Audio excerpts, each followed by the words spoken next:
Welcome to the Stephen Shiels radio show. I've got Michael Dixon back on. Happy New Year, Michael. Happy New Year to you, Stephen. Thank you. Michael, what are you working on for 2021? I got some compositions up and running. I'm doing a recording session on Monday. It's going to be a big, long meditation piece. Good on So, you. And are yeah. you going to publish the meditation piece on an app, or are you just doing it for just a self project for yourself? No, I'll put it up on Bandcamp and Spotify and places. Yeah, Well, speaking of Bandcamp, I put up my first album, Death and Life, on Bandcamp. all right. Found with Bandcamp, people can purchase the music and stream it at the same time. What's been your success with Bandcamp? I only just went on like 3 months ago. Mhm, So I just, seeing how I've had more success there than anywhere else. mhm. That's for sure. But yeah, but I don't Yeah. have many pieces up yet. But, Have you looked at the doing the royalty-free music? I do royalty-free music, like for film, television, video game. You sell it for a one-off fee, and that's it. Have you looked at that path as a no, I composer? haven't. Yeah. No. What about royalties? How I got my first ever paycheck with royalties, $3 I made. Oh, all right. Well, you're doing all right. What I think I got in $60 for streaming services this year. good on ya. Yeah, Yeah, but I paid more for promotion than I earned. That's for mm. sure. That's the frustrating thing because with promotion and digital music, it's very hard to get that following. And I've had to pay to try to get on the Billboard charts myself with my distributor. Yeah. Um, I've found, look, if I look at the royalty free path, I could sell it and then get more profit out of that rather than relying on the royalties itself. Okay. All As as a composer, what's your experience with royalties yourself? right. Well, I get a little bit through APRA, Mm, and some of my sheet music's sold occasionally. So I get that, every few months I get something. mhm, So my biggest seller is the band program. mm. So, yeah.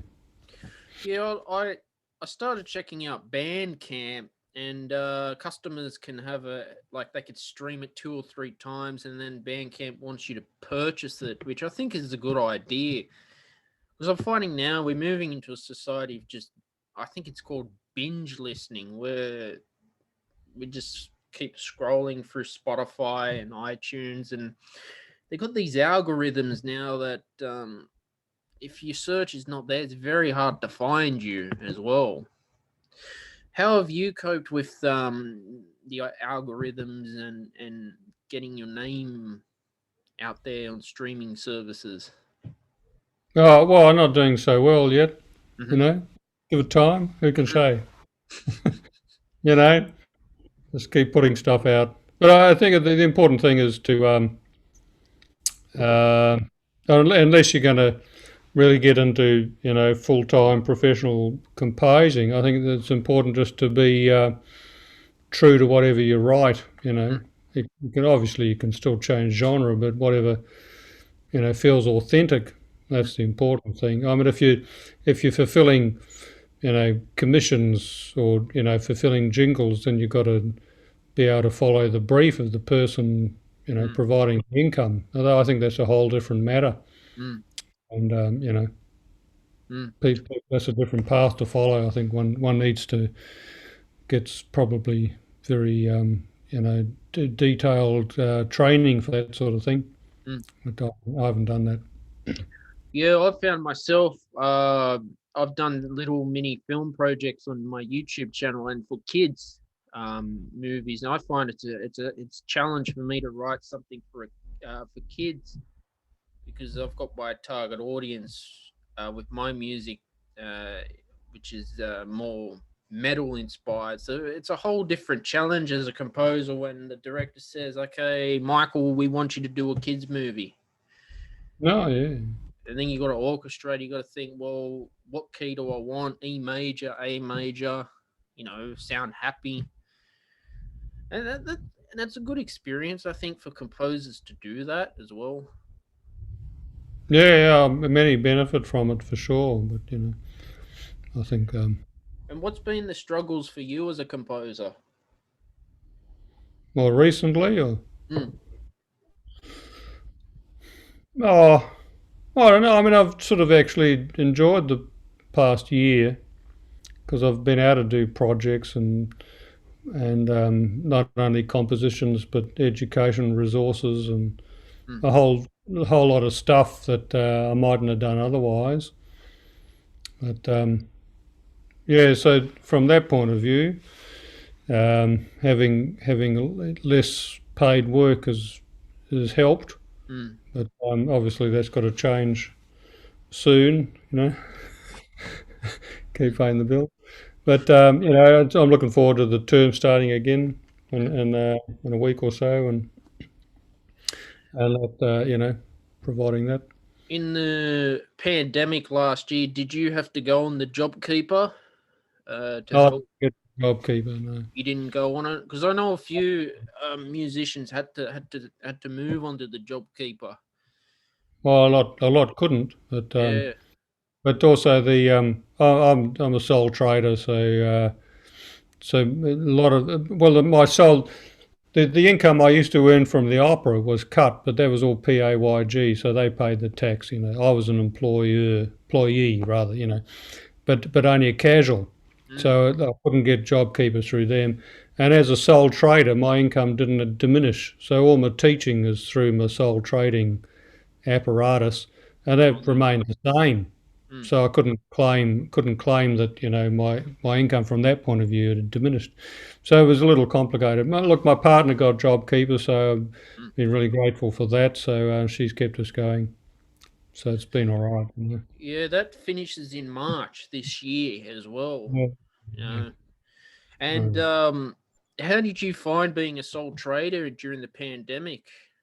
What kept you well, going? I was lucky that we had all this Zoom stuff, but so there was only a couple of periods where that was really necessary, Mm, and the rest was still doing the teaching as usual. So that worked out pretty well.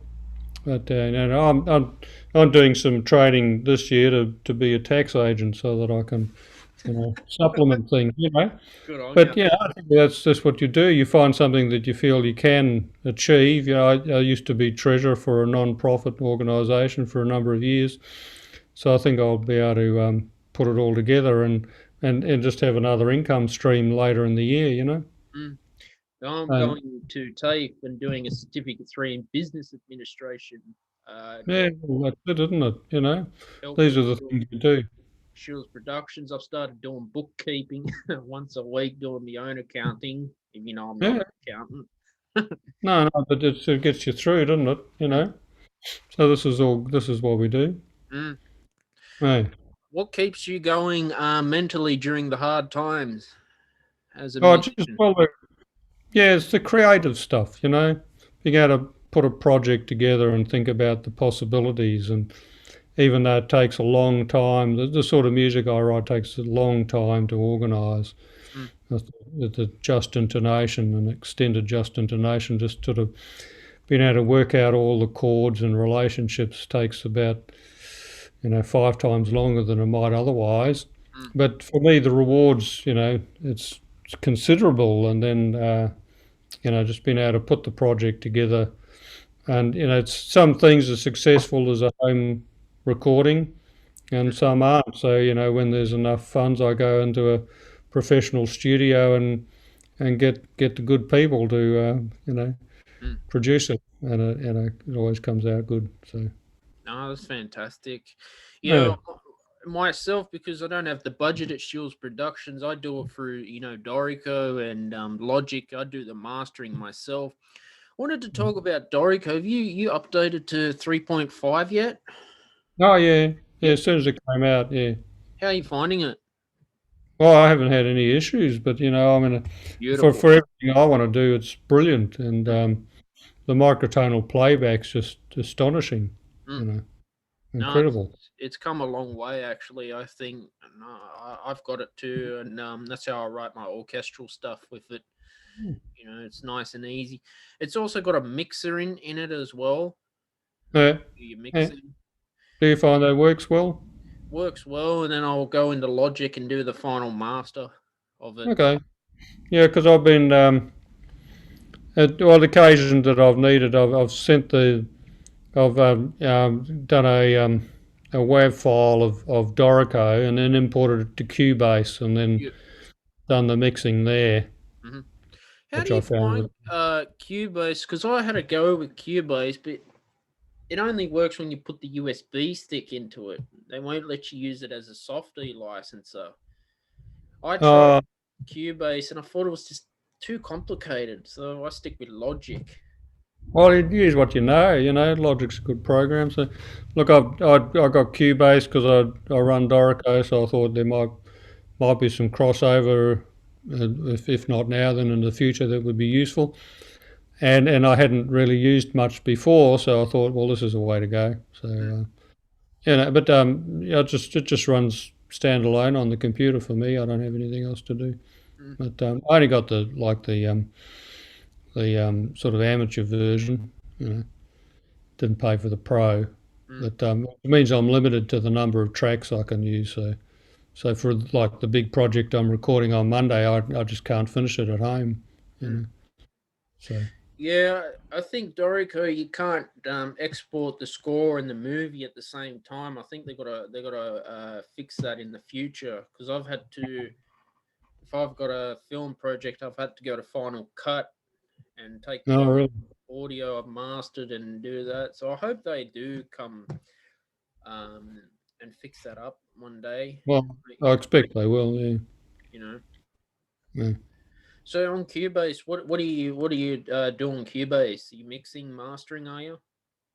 No, we're just putting together mostly small projects for home recordings. Just well, I did put up a piece on Bandcamp the other day, a quartet of horns, and then I doubled some of the parts, and it can handle that. The version I've got pretty well, and then I could, get the stereophonic sound I wanted, pan them in different places, and all of that worked pretty well. And I do, little instructional videos through, and things for my students, all that sort of stuff.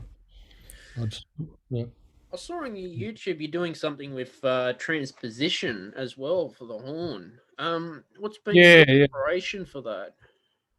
Just my students' needs. I just wanted to find an even clearer way to put it, and I thought it would help just to link it up to the bits of theory that people do have a handle on, or need to have a handle on, and that's the chain of perfect fifths, or if you want to call them fourths, that's fine, Mm. as long as they chain the same direction, and just so that all the sharps and flats and key relations are observed in that fashion when you transpose. So I You think got something. I'm just looking on your YouTube channel now. French horn chord progressions, E major. You got the 1, 2, 5. So you doing chord progressions for students, or are you doing lessons?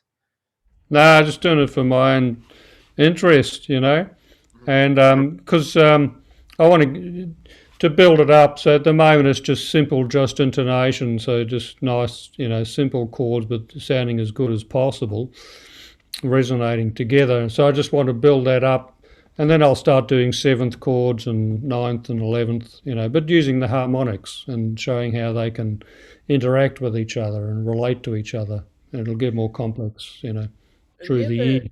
experimented with fourths and fifths like they do it? A lot of metals is like power chords. Have you tried that before, or is not for you? Well, yeah, the perfect fifth's still, at the foundation of our major triad. So, it works pretty well on a horn Hmm. or a couple of horns, and put in a triad, and if you space it differently, if you space it the way the harmonic series puts it, then your sound is pretty powerful and rich. So if you put the root there and the fifth, maybe even like a 12th above rather than the fifth, and then put the major third the next into the next octave, then you got a very strong sound there.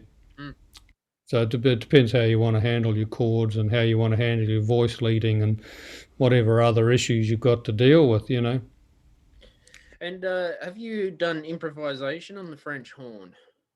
Yeah, not so much recently, but when in the early part of the century, shall we say, and actually even prior to that, sort of from about 95 to 2003, around there.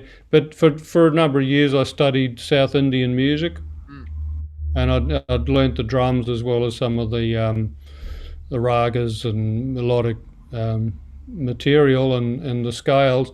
And so I used to improvise with those, and that became inspiration for lots of pieces of music, Yeah. But just that way. No, I haven't done it in jazz really, not with chord changes. I think on your YouTube you did a French horn study. Just trying to find the video. It was pretty impressive. Was it Baron? Yeah, Cop Rash.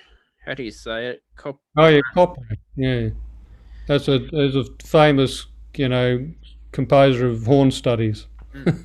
I think he was a great horn player in the 19th century. So I mean, we don't have recordings, but had a pretty big reputation, and wrote lots of studies. So we sort of all learned bits and pieces of them, as we progress. Are those studies transposed for you already, or do you have to transpose them? No, they're transposed for us, but I mean, and right throughout the book, it sort of basically says you can put this one into other horns. So a lot of them, for the horn of the day, you might have had a piston horn, but you would have just put down a valve and then played the whole thing on the new valve. Didn't necessarily use them the way we do nowadays. So you could play the whole thing horn and F and then play it all in E just by putting your second valve down. Things like that, and not all of them, but some of them you would have were a bit more difficult to play on a natural horn, but some of those are. But there was an expectation at the time of those that it often tell you what key to practice them in, and give you a range. I know. So we do that a lot. Yeah. How come horn players put their hand in the what do they call that thing at the end? The round. The bell. Yeah, why is that? Well, that was part of the history of the thing. So dating from about 1750 onwards, people learned that putting the hand in the bell changed the tone colour a bit, and then you could, by manipulating the hand, you could change the pitch. So you could bend between harmonics. So, for instance, if you take the C and the treble clef, like the fourth space there, and you'd bend the right hand a little bit, you can bend it easily down to a B. And then you can bend the B flat harmonic down to an A and to an A flat. And then you can bend the G down to an F sharp and an F. So you can cover chromatically that whole middle range just by using a little bit of hand technique and the right hand. So that became part of the way of the technique of playing the horn. Before that, you didn't put the hand in the bell. It was the block instrument was not no hand, basically. Have you played any horn concertos? Yeah, most of them. Yeah. What's been not all of them, but quite a few. Yeah. What's been the hardest concerto to learn on the French horn? Yeah, well, look, they each have their challenges, So, so I did a Gordon Jacob one a number of years ago, sort of late in the previous millennium, and I did the Weber, Carl Maria von Weber. Perhaps I think it was around 2003 or 4. That was with a community orchestra in Brisbane, but I did quite a few with a professional orchestra in Queensland, so that was great opportunity, But they all have their challenges. The Weber's pretty challenging, and the Jacob I had to spend a lot of time learning. Mm. You spend 6 months putting it together really before you perform in public. You perform them from memory, or you sight read? No, I've done a few from memory. I did. I'm trying to remember. If I don't think I did the Jacob from memory. The Weber I did. A couple of the Mozarts I've done from memory. Yeah. Yeah. How much rehearsal are you doing it to get it like in muscle memory? Oh well, you got to play bits of it every day for 3 to 6 months, really. Yeah, and then you only get with the orchestra, a couple of days before. So you don't get that sort of that. Once you're with the orchestra, you got to be in performance mode. You got to treat the first rehearsal like a performance. Mm. They don't want to hear you trying to put it together. It's not going to happen. So yeah. Do you think it's better to play a concerto from memory or sight read it? Oh, you don't side read it? No, never. Mm-hmm. Yeah, no, no. You try to limit your side reading to when you really have to. I mean, the more side reading you do, the quicker you get at it. But that's just about recognizing patterns. Mm. But from to read or memory, I don't. I mean, it doesn't. Some circumstances it just takes the edge off if there's a music stand there. Mm.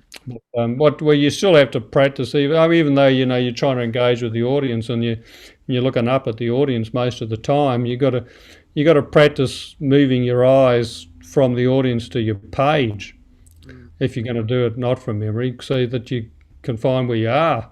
Otherwise, you get lost, and then you just Mm. spend the next few seconds trying to find where was I on the page. I know where I am in my mind, and I want to check things on the page. So you've got to practice that aspect as well. And if you're doing from memory, you've got to practice from memory so that all your oral cues are really coming in, and you got to practice so that if somebody misses an oral cue, you're not put off. There's all sorts of things that can happen. So all of it requires attention. Yeah, to me, it doesn't matter if you can sight read it and then you can sell it as well. I know a lot of professional clarinetists sight read performing. No, you mean they read it? They read the page. Yeah. Yeah. Sorry. So when you say side reading, I think of somebody who hasn't seen the Oh, music before, and just sorry. playing it on. They Yeah. read the page, but they're able to sell it to the audience. Oh yeah, that's fine. Yeah, of course that's fine. Yeah, The problem that's I find with memory, what happens if you get you have a blank moment on stage? well, it's a disaster. Then. It's not a disaster. It's not like COVID, but it's deeply embarrassing. Mm, You know, that's it's just scary. it's sad. But so I mean, people practice for those exigencies. They've got to have strategies to be able to Mm, know where they are at any given time, how things move from one to the other. Uh, it's a complicated business, but it is. mm. It is. What about your sight reading? How do you cope with sight reading straight on the spot? Well, I think that's just. I mean, mostly that's about knowing your scales and arpeggios. Mm, What's the pattern? Or chromatics, but then I mean the problem comes if you get a passage that's not quite chromatic, and then you got to jump around from this to that. So if composers are giving you that sort of stuff, then they need to give you a little bit of preparation time. But there's vast bunches of stuff that we can sight read. As long as we've done our you know thousands of repetitions of our scales and arpeggios, we can see most possibilities on the page for what we've already done before. That's how it works. mm, Yeah. And the others just to be quick on quick with your mind and your eyes, and always reading ahead and that sort of thing. mm. Yeah, it's also too like with practicing your scales and your arpeggios as well. There's a piece by Igor Stravinsky. He wrote something for the clarinet. I think it's the forgot 3 pieces for clarinet solo. Yeah, yeah. Got all these weird technical fingering, and it's very difficult. And Mm. Malcolm Arnold too is known to just make life hell. And you got to practice a lot for that stuff, Michael. You got to practice hundreds and thousands of hours. Mm. It's not a straightforward thing. No. You look at musicians who play for film. Apparently, they just get given it on the spot and they just play it straight away. Yeah, that's what happens. You go into the recording studio, you haven't seen it before, and this is what you're going to play. Most of the time it's straightforward, but occasionally there have been, bits where you would have wanted a day or two to practice the lick. Mm. But that's the way it is, and you you put it together as best as can be. But yes, that becomes a habit, though. I think if you're doing it, weekly or every, I mean, if you're in the big film industries, then you'd be doing it most days. Mm. If you're doing it week to week, then sight reading for that sort of stuff is usually possible, and expected, and it's not usually a big drama. Mm. Right. Remember, I was in a lecture a couple of years ago, and I think it was one point. Was it in the Romantic period? It was seen as sort of an offense to memorize music and not have the score on the page. I don't know. Really? No, I don't know that one. But I know a lot of pianists don't, at a high level, they're not sight reading. Violinists too, if they play a concerto, generally not sight reading as well. It's an No. Hello. But again, that's they've been practicing the piece for years often before they'll do a public performance, and then hundreds and hundreds of hours of repetition. Mm. So that it's really it's right in the body. The body's got very little chance of not getting it right, because it's there. But you've got to. That's a heck of a commitment. You've got to be doing that. Hours and hours a day, really.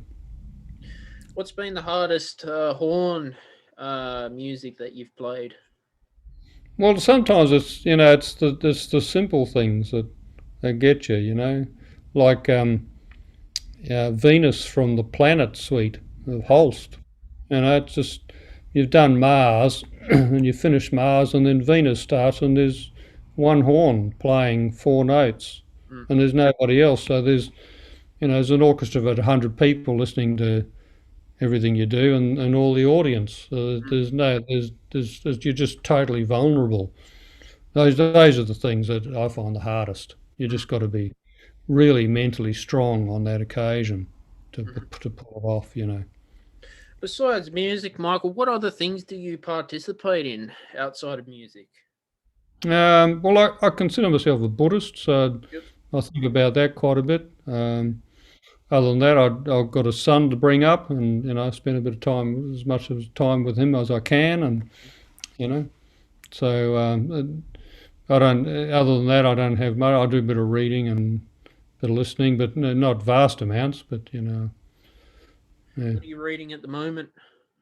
Look, I just got a book. I just gone out of view. Ooh, nice.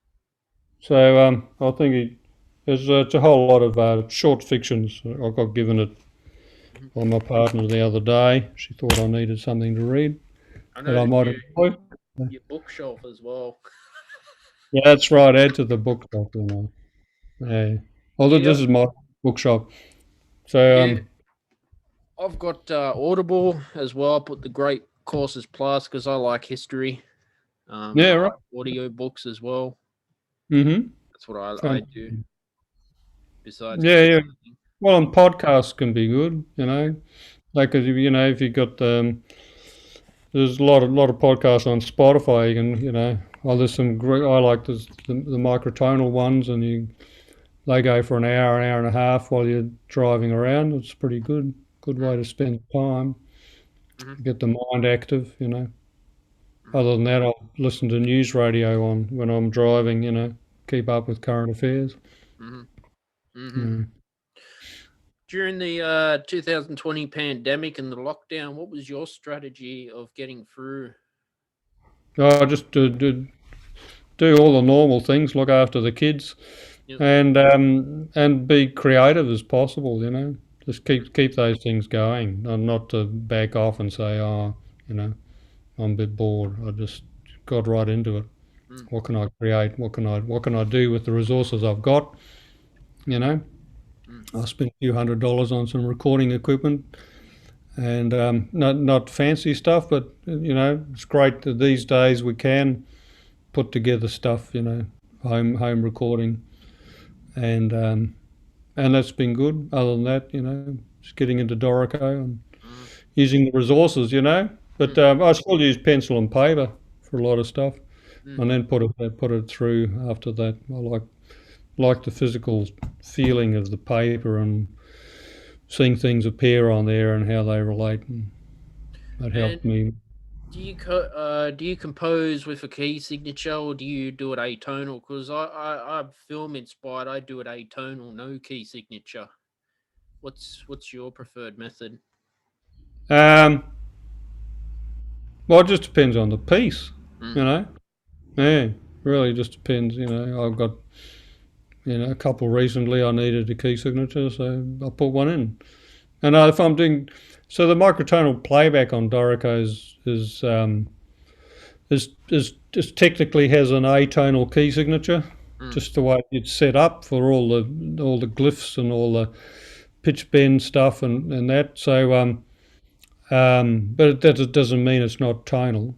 mm, There's still, but it's just too complicated to try and put a key signature in. So I write it all in concert pitch, and mm-hmm, that way I get the sound I want. And then if I know another horn player or somebody that requires it to be transposed, then I'll fix it after the fact. Do a new score with it organised. Yeah. Good thing about Dorico is you can change it from concert pitch to transposed pitch, and it just does it automatically, even Oh in yeah, that's different right. It parts. doesn't do it for the microtonal stuff Ah, as okay. well. So you've got Yeah. to transpose that manually, do you? I do, yeah, at the moment. Okay. Well, because I've got my basic setup's got probably 100 pitches in the octave, so and they're unequal.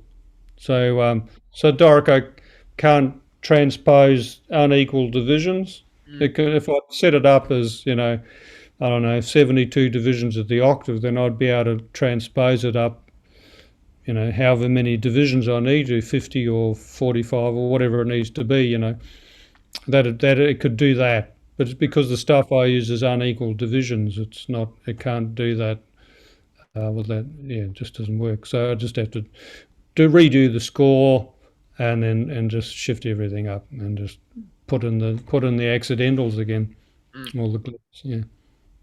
Yeah, it's always a good challenge to have. You know. Yeah, you got to. There's always something with each program, which way you're going to go. But for me, it works great because you can put all the rhythm. And before Dorico had this business, I used to have two different programs working together to enable both playback and the notation to work how I wanted. So this Mm, is much easier. mm. Yeah. Yeah, no, that's fantastic. And Mm. what else? Like when you're writing your pieces, do you have a vision in mind, or do you always want to publish them, or do you get commission? Um, no, well, when I was doing the theses, it was just a question of just doing, getting the basic idea and putting it together. But I mean, there's some parts of my recent thesis, which admittedly is 10 years ago now, that I have repackaged in video form, Mm, you know, and blog form rather than other book form. mm.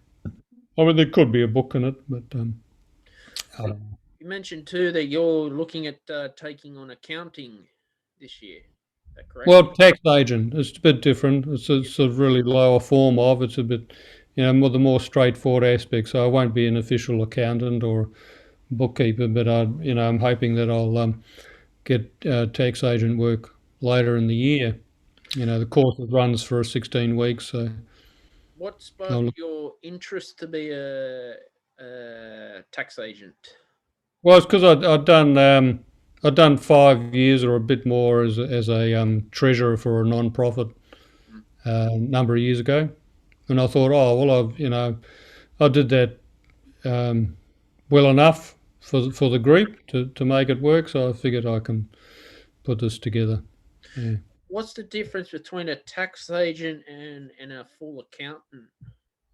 Well, an accountant would be able to handle a range of activities and projects, and a tax agent's very specific.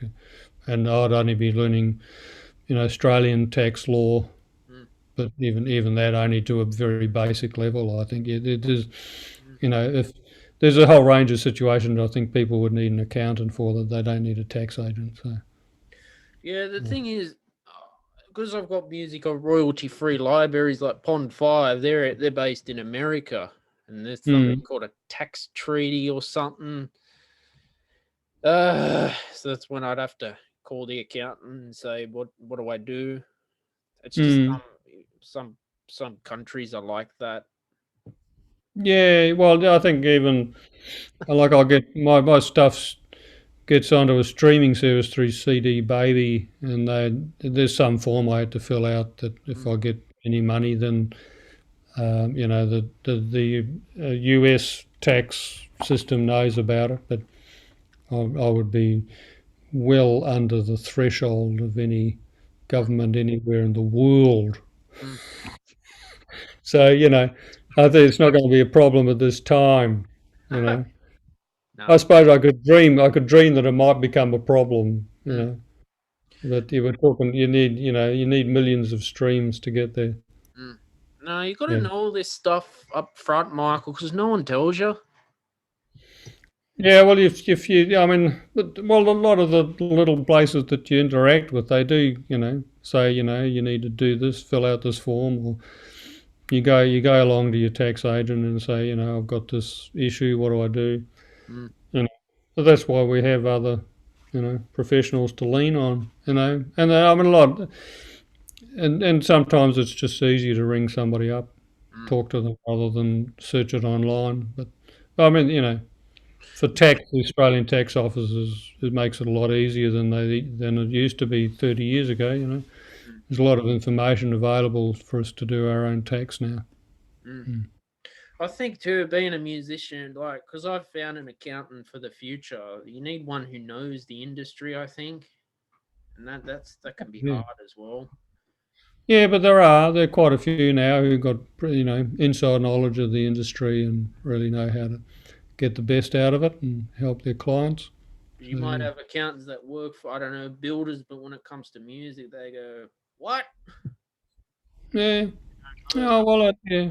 Most of the ones I've had get a reasonable idea of what you can claim and what you can use to your advantage.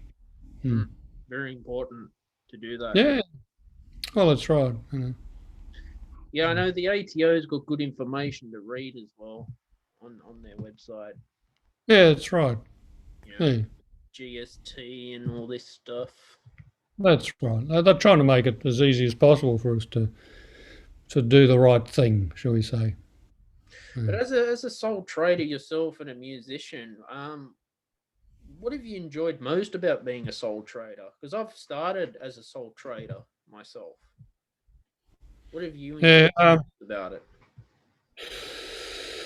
Well, it's just sort of evolved that way. Look, I mean, for so much of my career, I was employed by whatever orchestra it was. And so they just looked after all that. They paid the super. Well, the superannuation didn't kick in until the sort of late '80s, really. So that wasn't a thing when I first started.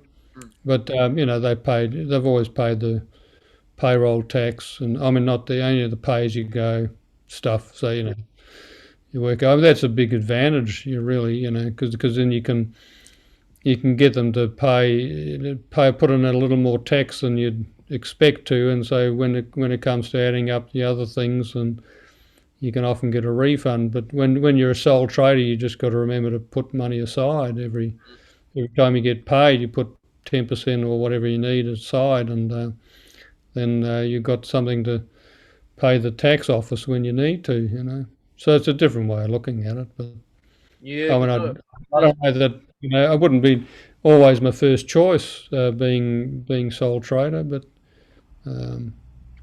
there you go. I mean, it means there's time. There's sort of time and there's sort of not, because there's still a bit of travel from one organisation to another to actually get a decent number of hours of actual work done. But it is what it is, and there's a bit of flexibility time wise, but not that much. I don't know. I wouldn't be my first recommendation, go and be a sole trader. I don't know. There's advantages to being paid by somebody else, but then you got to be there when they say so. But Yeah, Michael, was a great episode with you today on the podcast. Well, thanks, Stephen. Good to talk. Where can people find you on your social media and website? Well, I've got a website, thebrasswhisperer.com, Yep. and my YouTube channel's The Brass Whisperer. So I use the same name everywhere. Facebook, I've got The Brass Whisperer. So that's where I put my stuff out. And if people want to find my music on Spotify, they can find Michael Hugh Dixon. That's the best way. But